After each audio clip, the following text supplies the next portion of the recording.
Presenting the classics of Sam P. Chaladurai. Sam P. Chaladurai அவர்களின் போதனை களஞ்சியத்திலிருந்து.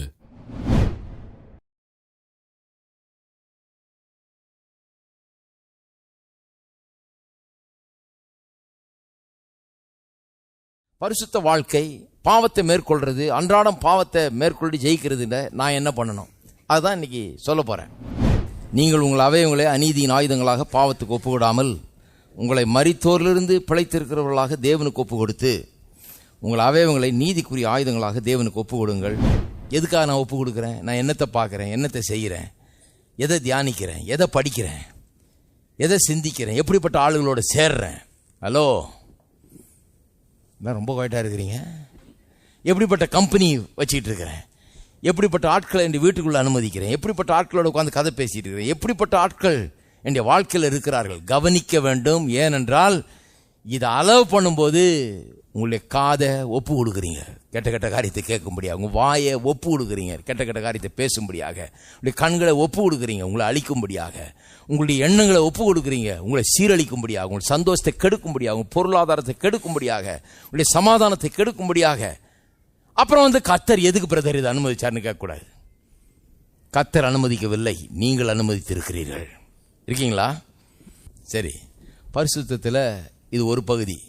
உங்கள் அவயவங்களை அநீதியின் ஆயுதங்களாக பாவத்துக்கு ஒப்பு விடாமல், அவயவங்கள்னா சரீரத்திலையும் சரி மனதிலையும் சரி, அநீதியின் ஆயுதங்களாக ஒப்பு கொடுக்காமல். Don't put it at the disposal of சின்.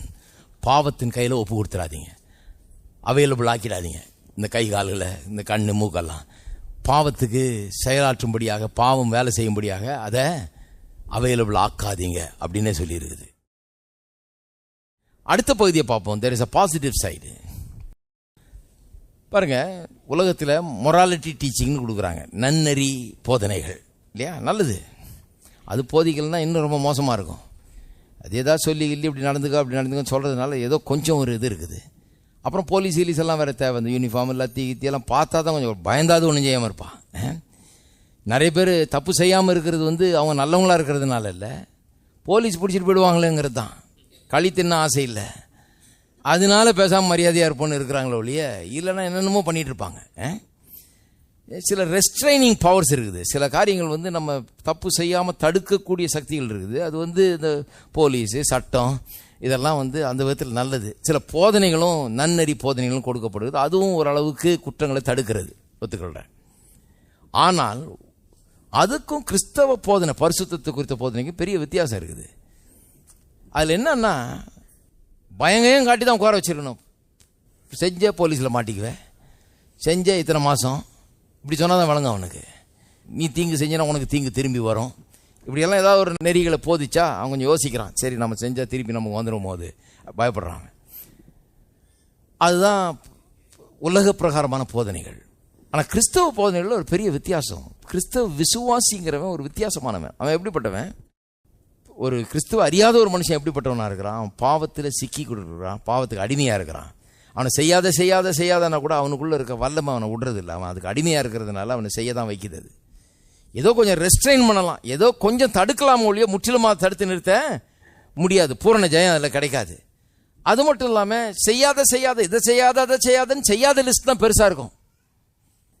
செய்கின்ற லிஸ்ட் ரொம்ப கம்மியாக இருக்கும். ஏன்னா ரெண்டையுமே அவன் செய்கிறது கஷ்டம். செய்யாதன்றதை செய்யாமல் இருக்கிறது கஷ்டம், செய்கின்றதை செய்கிறது இன்னும் ரொம்ப கஷ்டம்.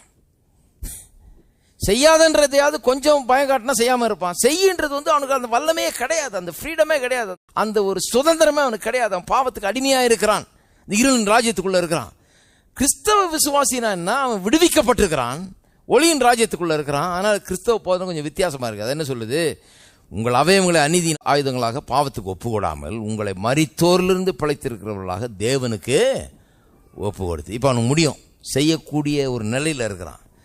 கிறிஸ்தவ விசுவாசினா என்ன வித்தியாசம்? எனக்கு முன்ன இருந்ததுக்கு இப்போ இருந்ததுக்கு என்ன வித்தியாசம்? முன்ன பாவத்தில் நான் இருந்தப்ப, ரட்சிக்கப்படாமல் இருந்தப்ப, பாவத்தை தவிர வேற எதுக்கு என்னை ஒப்பு கொடுக்க முடியாது. நான் நினைச்சா கூட நீதிக்கு என்ன ஒப்பு கொடுக்க முடியாது. ஏன்னா எனக்கு அப்படிப்பட்ட அந்த இதே திறமையே இல்லாதபடிக்கு அடிமைத்தனத்தில் இருந்தேன். இப்போ கிறிஸ்தவ விசுவாசியா இருக்கிறதுனால ஐ எம் ட்ரூலி ஃப்ரீ. இப்போ நான் பாவமே செய்ய முடியாதுன்னு இல்லை, இப்போ என்ன வித்தியாசம்னா, நான் பாவமும் செய்யலாம் விரும்பினால், அல்லது நீதியும் செய்யலாம். எத்தனை பேருக்கு புரியுது? இப்போ சில பேர் தப்பாக நினச்சிக்கிறாங்க, முன்ன பாவத்துக்கு அடிமையாக இருந்தேன் பிரதர், இப்போ பாவமே செய்ய முடியாத நிலைக்கு வந்துட்டேன் நான். கிடையாது. அதெல்லாம் நம்பிட்டு இருந்தீங்கன்னா கொஞ்ச நாளில் விளங்கிடும் பாவம் செய்யலான்னு. செய்ய முடியும், ஆனால் நான் செய்ய தேவையில்லை. அதை எதிர்த்து நிற்கலாம், அதுக்கு அடிமைப்பட தேவையில்லை. எனக்கு ஒரு சுதந்திரம் இருக்குது. இன்னைக்கு ஒரு விசுவாசி பாவம் செய்கிறான்னா அவன் விரும்பி செய்கிறதுனால தான் செய்கிறான்னு ஒழிய அவன் முடியாமல் ஒன்றும் செய்கிறது கிடையாது. அதுதான் அவனுக்கு இருக்கிற சுதந்திரம். இருக்கீங்களா? 17ஆம் வசனத்திலிருந்து பாருங்க. 17ஆம் வசனத்திலிருந்து ரொம்ப அருமையாக சொல்லப்பட்டிருக்கிறது. முன்னே நீங்கள் பாவத்துக்கு அடிமைகளாக இருந்தும் இப்பொழுது உங்களுக்கு ஒப்புவிக்கப்பட்ட உபதேச சட்டத்துக்கு நீங்கள் மனப்பூர்வமாக கீழ்ப்படிந்ததுனாலே தேவனுக்கு ஸ்தோத்திரம்.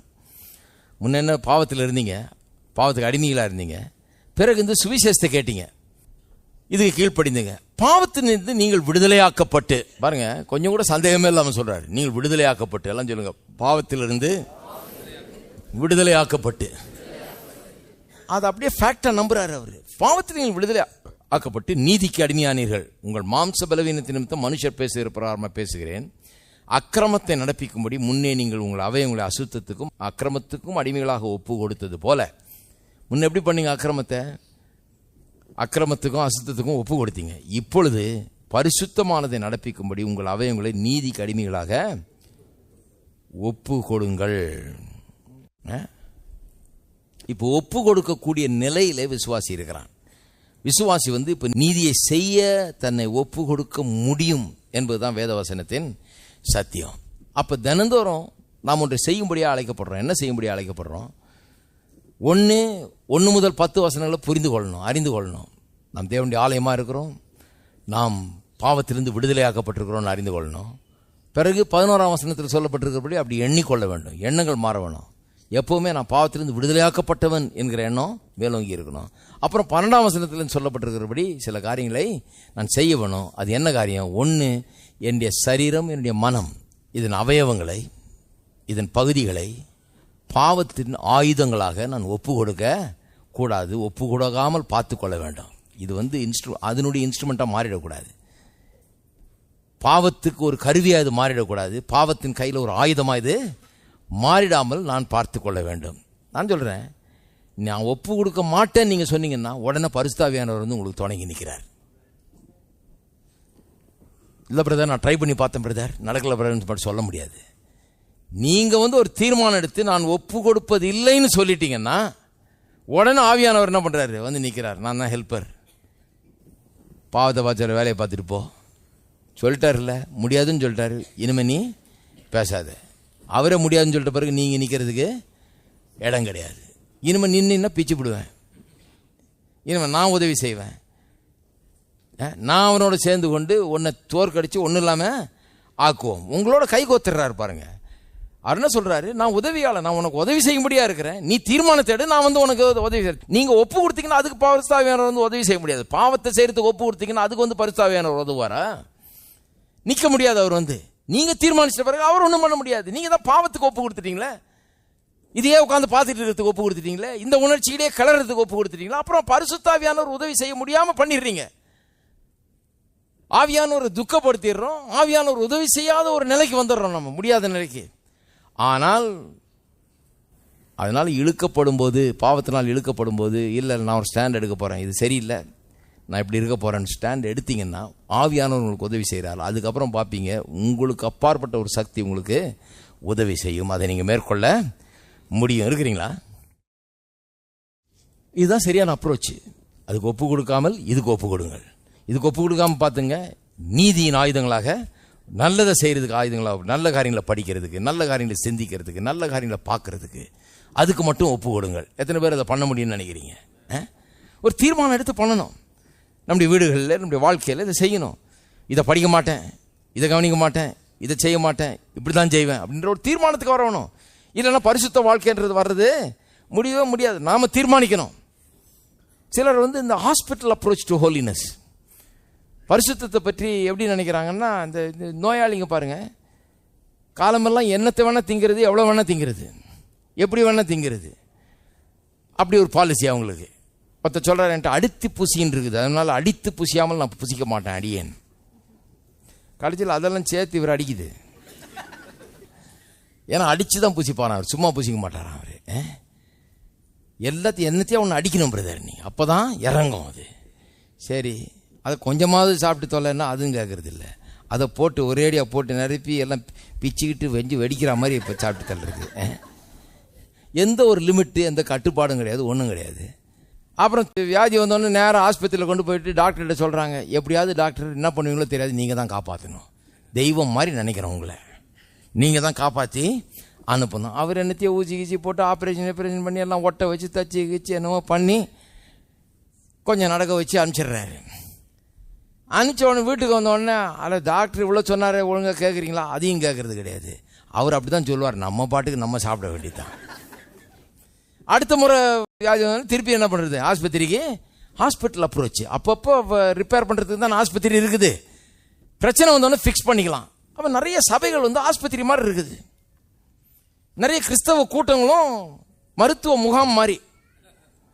அங்கே வர்ற கிறிஸ்தவங்கள்லாம் பார்த்தீங்கன்னா எதையும் சிந்திக்கிறது கிடையாது, எந்த சத்தியத்தை அறிந்து கொள்வது கிடையாது, எதையும் என்றது கிடையாது, தங்களுடைய சிந்தனைகளை சரி பண்ணுறது கிடையாது, என்ன சத்தியத்தை கேட்குறோன்றதுல ஒன்றும் அது கிடையாது. அதனால எண்ணங்கள் சரி கிடையாது, செயல்கள் சரி கிடையாது, எப்படி பரிசுத்தத்தை வரும்ன்றது ஒன்றும் தெரிய மாட்டேங்குது பாருங்க. அதனால பாவத்தில் மூழ்கி கெட்டு போய் சீரழிஞ்சு ஏதாவது விடுதலை கூட்டம்னு எப்படியாவது விடுதலை கிடைக்குமான்னு வந்து நின்றுருப்பாங்க. அங்கே வந்து மருத்துவ முகாம் நடக்குது, இதில் அவர் சரி பண்ணி அமைச்சிருவார். அற்புத கூட்டங்கள் அற்புத விதமாக ஏதாவது செஞ்சு அனுப்பிச்சிருவார் அவர் அப்படின்னு போய் நின்றுருக்காங்க. சில நேரத்தில் கர்த்தர் இறக்கமுள்ளவர் பாருங்க. சரி, ஒரு அற்புதத்தை செஞ்சு அப்படியாவது பொழைச்சிட்டு போன்னு அனுப்பிச்சா திருப்பியும் போய் அவங்களே கெடுத்துட்டு வந்து நிற்பாங்க. சரி, அற்புதம் தான் கிடைச்சிது, கிடைச்ச பிறகு போய் ஒரு போதனையை கேட்டாங்களா? அப்போ இந்த அற்புத கூட்டத்துக்கு வந்தாலும் கூட, அற்புதமே நடந்தாலும் கூட திருப்பி போய் கொஞ்ச நாள்ல இந்த அற்புதத்தை இவங்களே கேன்சல் பண்ணுவாங்க. ஹலோ, இருக்கிறீங்களா? இதுதான் ஹாஸ்பிட்டல் அப்ரோச். நிறைய ஊழியங்களும் நிறைய சர்ச்சுங்களும் கூட ஆஸ்பத்திரி மாதிரி தான். வர்ற எல்லாருமே நோயாளிகள் தான். எப்படியாவது அவர் ஃபிக்ஸ் பண்ணுவார். டாக்டர் வந்துட்டாரா? டாக்டர் என்ன பண்ணுவார்? அவர் ரொம்ப பெரிய ஆளாமே, எப்படியாவது என்னால் எல்லாம் பண்ணிடுவார். இப்படியே தான் வாழ்க்கை போயிட்டு இருக்குது பாருங்க. அது தப்பான அப்ரோச். நம்ம எடுக்க வேண்டியது என்னென்னா மிலிட்ரி அப்ரோச். மிலிட்ரி அப்ரோச்னு எப்படின்னு சொல்கிறேன் கேளுங்க. சின்ன பையனாக இருக்கும்போது நான் ஒரு சொந்தக்காரங்க வீட்டுக்கு போயிருந்தேன் ஒரு ஊரில். அங்கே பக்கத்து காம்பவுண்டில் போலீஸ் பரேட் நடக்கும்.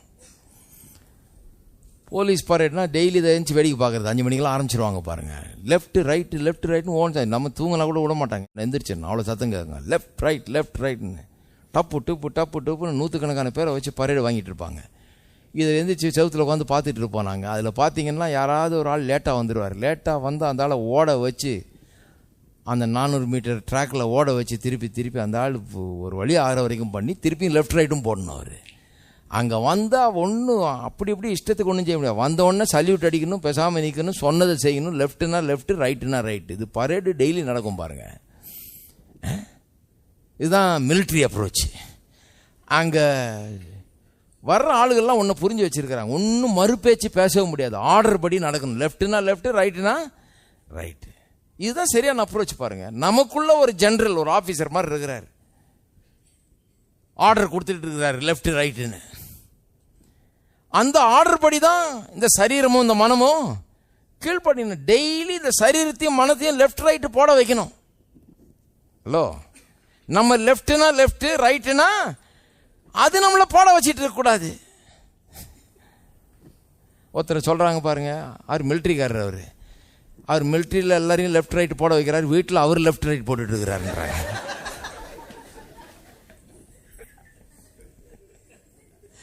அந்த மாதிரி ஆயிடக்கூடாது. லெஃப்ட் ரைட் போட வைக்கணும். நம்முடைய சரீரம் மனதும் ஒரு வேலைக்காரனை போல இருக்குது, அடிமையை போல இருக்குது. சொன்னா செய்யறதுக்கு தான் இது. இந்த மனம் வந்து மனம் போன போக்கில் செய்யறதுக்கு இல்லை, நம்ம என்ன சொல்றோமோ அதை செய்யறதுக்கு தான். இந்த மனம், இந்த எண்ணங்கள், நாம் என்ன சிந்திக்க சொல்றோமோ அதை செய்யறதுக்கு தான், இல்லைங்களா? உணர்ச்சிகள் நமக்கு உபயோகப்படுறதுக்காக தான் உணர்ச்சி, அது இஷ்டத்துக்கு பண்றதுக்காக அல்ல. சித்தம் கொள்ளுகிற திறனும் நம்முடைய இதுக்காக தான், பயனுக்காக தான், நம்முடைய நல்லதுக்காக தான். அதே போல சரீரத்தின் கால்கள், கைகள், கண்கள் எல்லாமே நம்முடைய நல்லதுக்காக தான். நாம என்ன சொல்றோமோ சர்வன்ட் மாதிரி யூஸ் பண்ணிக்கலாம், அது அவ்வளவுதான். லெஃப்ட்னா லெஃப்ட், ரைட்டுனா ரைட்டு. காலையில் எந்திரிச்சு மார்ச் பாஸ்ட் தான், கடன்னு சொல்ல அது செய்ய வேண்டும். அதுதான் சரியான அப்ரோச். அதை விட்டு போட்டு நல்ல நோயை இழுத்து கட்டிக்கிட்டு அப்புறம் போய் எப்படியாவது சோமானா சரி அப்படின்னு கிடக்கிறதல்ல.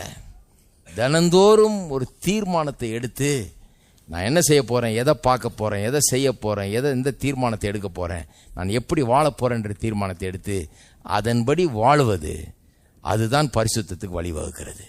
கர்த்தர் எவ்வளோ பெரிய ஒரு மரியாதையை கொடுத்துருக்காரு பாருங்க. கர்த்தர் சொல்கிறாரு, நீ தீர்மானம் பண்ணு, நீ உன்னுடைய அவயங்களை ஒப்பு கொடுக்காத அநீதியின் ஆயுதங்களாக.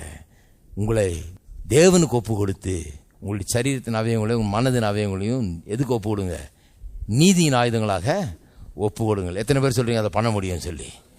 ஒவ்வொரு நாளும் அதை பண்ண முடியும், எல்லா நேரமும் அதை பண்ண முடியும். பண்ண வேண்டியது நம்முடைய பொறுப்பு. எல்லாரும் எழுந்து நிற்போம். எத்தனை பேருக்கு வழங்கி இருக்குது சொன்னது? லெஃப்ட் ரைட் போட வைப்பீங்களா? சிலர் அது சொல்றதுக்கெல்லாம் லெஃப்ட் ரைட் போட்டுட்டு இருக்கிறாங்க. சரீரம் சொல்லுது இன்னும் 2 இட்லி சாப்பிட்றேன், என்ன பண்றது? வயிறு கேட்குது. வயிறு கேட்கறதெல்லாம் கொடுத்துடணும்னு சிலருக்கு பாலிசி. மனம் கேட்கறதெல்லாம் கொடுத்துடணும். நம்ம சொல்றது தான் அது கேட்கணும். 3 இட்லினா 3 தான், 4ன்னு பேச்சு மறுபடியும் திருப்பி வரக்கூடாது. கொஞ்ச நாள் ட்ரெயின் பண்ணா அப்புறம் 3ன்னா எஸ் சார் அப்படின்னும் கரெக்டா. 2ன்னா ஓகே சார், அவ்வளோ அப்படி கொண்டாந்துடணும். மைண்டையும் அப்படி கொண்டாந்துடணும், 2த்தையும் அப்படி கொண்டாந்துடணும். கர்த்தர் சொல்றாரு, நீ தான் ஜெனரல், உள்ள இருக்கிற ஆவி தான் ஜெனரல், ஆவி தான் கிங் மாதிரி. ஆர்டரை கொடு, நீ லெஃப்ட் ரைட் போடுறபடி சொல்றபடி அது லெஃப்ட் ரைட்டு போடும். ஏன்னா அது ஒரு வேலைக்கார மாதிரி, அது ஒரு அடிமை மாதிரி. எத்தனை பேர் பண்ண முடியும்? இருக்கீங்களா? நீங்கள் அடிமையாகிடாதீங்க. அது என்ன சொல்கிறதோ அதெல்லாம் செஞ்சுக்கிட்டு என்ன பண்ணுறது பிரதர்? மனம் அப்படி பண்ணுது, நம்மளை படுத்துது. என்ன பண்ணுறது பிரதர்? சரீரம் அப்படி பண்ணுது. எப்படி பண்ண? ஒன்றும் பண்ணாது. என்னுடைய சரீரத்தை நான் அடக்கி ஆளுகிறேன்னு சொல்கிறார் பவுல். எத்தனை பேர் சொல்கிறீங்க அடக்கி ஆள முடியும்னு? I bring my body under subjection. நான் சொல்கிறத கேட்கன்றார் என் சரீரம். எதுக்கு அப்படி அடக்கி ஆளுறேன்றாரு? எல்லாருக்கும் பிரசங்கிச்சுட்டு நானே கெட்டு போகாமல் என்னுடைய சரீரத்தை கெட்டு போகாமல் இருக்கும்படியா சரீரத்தை அடக்கி ஆள்றேன். கெட்டு போகாமல் இருக்கணுமா? நம்முடைய வாழ்க்கை கெட்டு போகாமல் இருக்கணுமா? சரீரத்தை அடக்கி ஆள வேண்டும். எல்லாரும் கரங்களை வைத்து கர்த்தரை ஸ்தோத்திரிப்போம். ஸ்தோத்திரம். பிதாவையுமே துதிக்கிறோம், ஸ்தோத்திரிக்கிறோம். இந்த அற்புதமான காரியங்களை கேட்கும்படியா எங்களுடைய வாழ்க்கையில் இப்படி ஒரு வாய்ப்பை கொடுத்தபடியால் நமக்கு ஸ்தோத்திரம் கர்த்தாவே. நான் பாவத்திலிருந்து விடுதலையாக்கப்பட்டிருக்கிறோம். அது எங்களுடைய புதிய உடன்படிக்கையின் ஆசீர்வாதம். நாங்கள் அடிமைகள் அல்ல பாவத்துக்கு. பாவம் எங்களை விட பெரிய சக்தி கிடையாது. நாங்கள் அதற்கு அதிகாரியாக இருக்கிறோம், அதன் மேல் அதிகாரம் செலுத்தக்கூடியவர்களாக இருக்கிறோம்.